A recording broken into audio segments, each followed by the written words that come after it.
लड़का सिर्फ एडवेंचर के लिए एक ऐसी जगह चला गया जहां जो भी गया कभी वापस नहीं आया। लेकिन सबसे खौफनाक बात, उस जगह तक पहुंचने का मैप उसके मरे हुए दादाजी के कमरे से मिला था और मैप के ऊपर सिर्फ एक शब्द लिखा था, असुरा। उस लड़के का नाम था ऋषि।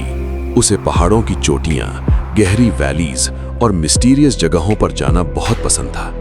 नए रास्ते, खतरनाक सफर, अनजानी जगह का एक्सपीरियंस, ये सब उसके लिए जिंदगी था। लोग कहते थे ये शौक उसे विरासत में मिला था, क्योंकि उसके दादाजी भी जवानी में ऐसे ही घुमा करते थे। लेकिन एक सफर पर जाने के बाद वो कभी लौट कर नहीं आए। गांव में उनके लिए एक लाइन मशहूर थी, तंग गलियों में घूमता रहता था, मुसाफिर था वो पुराना। और अब लोग यही लाइन ऋषि के लिए बोलने लगे थे। सब उसे मना करते थे, डराते थे, कहते थे एक दिन तेरे साथ भी वही होगा। लेकिन ऋषि कभी किसी की नहीं सुनता था।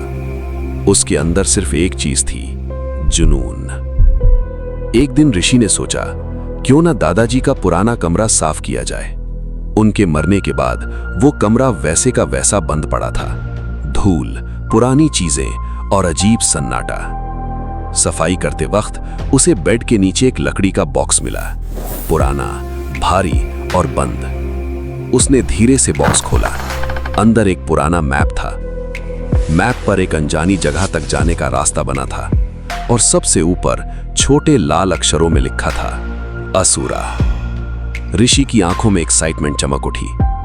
उसने कई दिन लगाकर मैप समझा, बैग पैक किया और निकल पड़ा उस जगह को ढूंढने जहां शायद उसके दादाजी गए थे। कई दिन तक सफर करने के बाद आखिरकार उसे वो जगह मिल गई। उस जगह का नाम था रूह।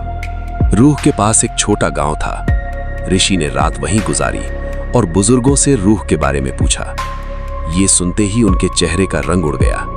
एक बुजुर्ग कांपते हुए बोला, वहां कोई नहीं जाता, जो जाता है कभी वापस नहीं आता, क्योंकि वहां असुरा का निवास है।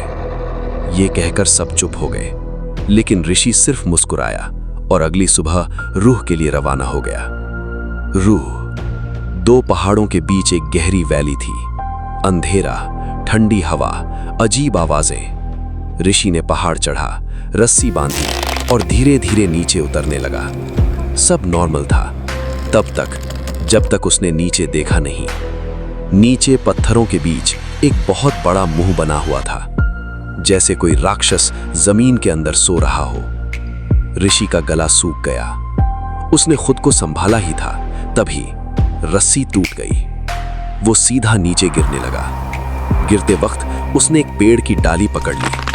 किसी तरह बच गया। सांस तेज चल रही थी, हाथ कांप रहे थे, लेकिन अब वापस जाने का रास्ता खत्म हो चुका था। उसके सामने था वही पत्थर का बड़ा मुंह और उसके अंदर नीचे जाती हुई सीढ़ियां। पता नहीं क्यों, लेकिन ऋषि खुद को रोक नहीं पाया, जैसे कोई चीज उसे अंदर बुला रही हो।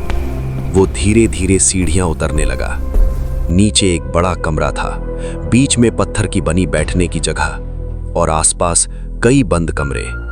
सन्नाटा इतना गहरा कि अपनी सांस भी डरावनी लग रही थी। ऋषि एक एक कमरा देखने लगा। फिर एक कमरे में उसे दिखा इंसानी कंकाल। वो धीरे से पास गया।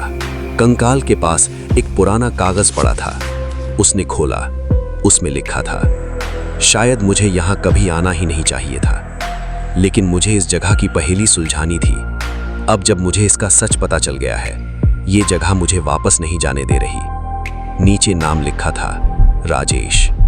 ऋषि जम गया। राजेश उसके दादाजी का नाम था। ऋषि दौड़ता हुआ मेन रूम में गया, लेकिन अब वहां कोई सीढ़ियां नहीं थी। दीवार सीधी बंद थी, जैसे कभी रास्ता था ही नहीं। अब उसे समझ आ गया, दादाजी क्यों कभी वापस नहीं आए, क्योंकि वो यहीं फंस गए थे और शायद अब ऋषि भी कभी बाहर नहीं जा पाएगा। लेकिन असल में असुरा का राज क्या है,